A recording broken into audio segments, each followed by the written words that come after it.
Good evening all of you. Welcome to again new GK class. Student in this class GK की इस क्लास में आप सभी का स्वागत है। So let us start, don't waste time, now start today's most important GK class. Now look at the question number first. Karnali Nepal की सबसे लंबी और सबसे बड़ी नदी है जिसकी लंबाई 315 मील है। स्टूडेंट, जो हमारा नेबर कंट्री है नेपाल, इसके अंदर कर्णाली नदी है जो नेपाल की सबसे लंबी और सबसे बड़ी नदी है। इसकी लंबाई कितनी है? 315 मील्स यानी 315 मील है। Isn't that so? Question number 2। आज हम जो कपड़ों में बटन लगाते हैं इसका आविष्कार भारत में ही हुआ था, क्योंकि बटन का सबसे पहले उपयोग सिंधु घाटी सभ्यता के लोग करते थे और सबसे पुराना बटन करीब 2000 ईसा वर्ष पुराना है। स्टूडेंट्स, जो हम इसमें कुर्ता पायजामा में या इसमें शर्ट्स के अंदर या टी शर्ट्स के अंदर जो बटन लगे होते हैं हमारे, उसका जो बटन लगाते हैं इसका आविष्कार भारत में ही हुआ था।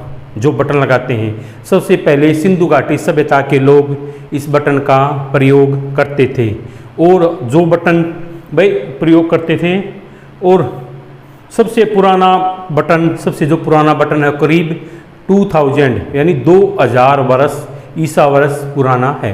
क्लियर? Question number 3। सिंगापुर का सेंटोसा द्वीप महाद्वीपीय एशिया का सबसे दक्षिणी बिंदु स्मारक के रूप में जाना जाता है भाई। सिंगापुर का सेंटोसा द्वीप महाद्वीपीय एशिया का दक्षिण बिंदु है। महाद्वीपीय एशिया का सबसे दक्षिण बिंदु है जिसको स्मारक के रूप में जाना जाता है। अगेन से रिपीट कर रहा हूँ भाई, सिंगापुर का सेंटोसा महाद्वीपीय एशिया का सबसे दक्षिण बिंदु है जिसको एक स्मारक के रूप में जाना जाता है। Clear? Any problem? Now question number next question number 4। 7 समुंदर तैरकर पार करने वाली संसार की पहली महिला बुला चौधरी है भाई, जिसने 7 समुंदर के, जैसे ईस्ट इंडिया कंपनी 7 समुंदर पार करके हमारे इंडिया के अंदर उन्होंने एंटर किया था, बट उसकी अब एक ऐसी लेडीज़ है जिन्होंने 7 समुंदर पार करिए। जो संसार की सबसे पहले 7 समुंदरों को पार करने वाली महिला कौन सी है? बुला चौधरी। क्लियर? Question number 5। संसार में केसर का सबसे बड़ा उत्पादक देश ईरान है भाई। जो ईरान इसके वर्ल्ड के अंदर एक कंट्री है, ये सबसे ज़्यादा केसर का उत्पादन करता है। क्लियर? Question number 6। भारत में डीजल से चलने वाली रेल इंजन का निर्माण वाराणसी में होता है भाई। भारत में सबसे चलने वाली डीजल इंजन का निर्माण वाराणसी में होता है। वाराणसी सबसे पुराना और लगातार वर्ष भाई इसकी स्थापना 3000 ईसा वर्ष पूर्व में हुई थी और वाराणसी उत्तर प्रदेश के अंदर है।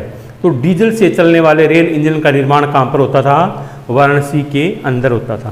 Question number 7। भारत में लौकी का सबसे अधिक उत्पादन करने वाला राज्य बिहार है और दूसरे स्थान पर उत्तर प्रदेश है भाई। भारत में जो लौकी लोकल भाषा में जिसको लोग हम घिया कहते हैं, लौकी का सबसे ज़्यादा उत्पादन करने वाला राज्य कौन सा है? अपने इंडिया के अंदर कौन सा स्टेट है? बिहार है। पटना इसकी कैपिटल है और जिसके अंदर पटना के अंदर ही सिखों के जो 10वें गुरु थे श्री गुरु गोविंद सिंह का जन्म भी वहीं पर हुआ था। और दूसरे स्थान पर कौन सा है भाई? उत्तर प्रदेश है। दूसरे स्थान पर कौन सा लौकी के उत्पादन में इंडिया के अंदर? सेकंड नंबर पर कौन सा स्टेट है? उत्तर प्रदेश है। Isn't that so? Next question की तरफ बढ़ते हैं स्टूडेंट्स।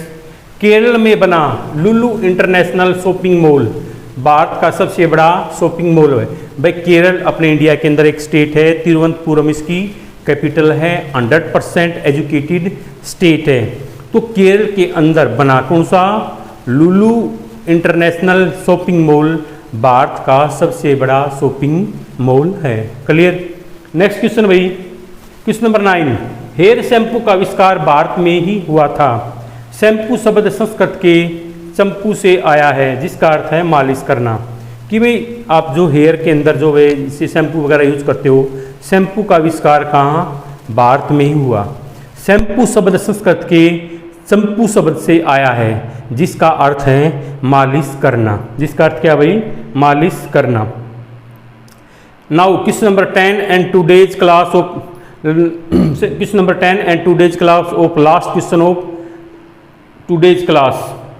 So देखिए, टाटा स्टील दुनिया की एक ऐसी कंपनी है जिसका स्टील हावड़ा ब्रिज में यहाँ तक कि लंदन आई और दुबई के खलीफा ब्रिज में। देखो भाई, जो हमारे इंडिया के अंदर टाटा स्टील कंपनी है, इसका जो स्टील है वो हावड़ा ब्रिज जो हमारे वेस्ट बंगाल के अंदर वहाँ तो उपयोग हुआ ही है, साथ ही फॉरेन कंट्री दुबई में, देखो उसमें दुबई में सॉरी इसमें लंदन आई, जो यहाँ तक कि भाई लंदन आई और दुबई के बुर्ज खलीफा में भी इसका उपयोग हुआ है। So students, today's class ended here. I hope you have enjoyed today's class. Please write down your view in comment box about today's class. Thanks for this cooperation. Meet you tomorrow in next class with some most important question of GK. जय हिंद, जय भारत, जय हरियाणा।